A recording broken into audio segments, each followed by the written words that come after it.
మొన్న తమిళనాడు నుంచి టేకు విత్తనాలు అయితే తెప్పించామని చెప్పాను కదండి. టేకు విత్తనాలు అయితే 10 రోజులు నానబెట్టుకున్నాము. ఈ లోపల బెడ్లు రెడీ చేసుకొని ఈ నానబెట్టిన విత్తనాలు అయితే పట్టుకెళ్ళి నార్మల్‌లో పోసేసాము. విత్తనాలు అయితే బెడ్ల మీద వేసుకొని అది మట్టితో అయితే కప్పుకున్నాము. దాని తర్వాత వరిగడ్డ అయితే వేసుకొని కప్పామండి.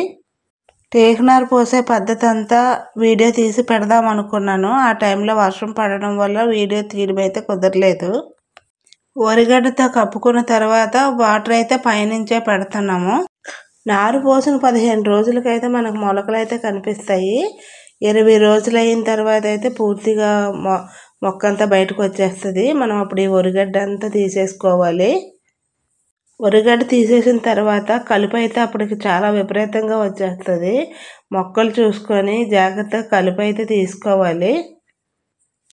కలుపు తీసుకొని జాగ్రత్తగా వాటర్ అయితే పెట్టుకొని మొక్కను జాగ్రత్తగా కాపాడాలి.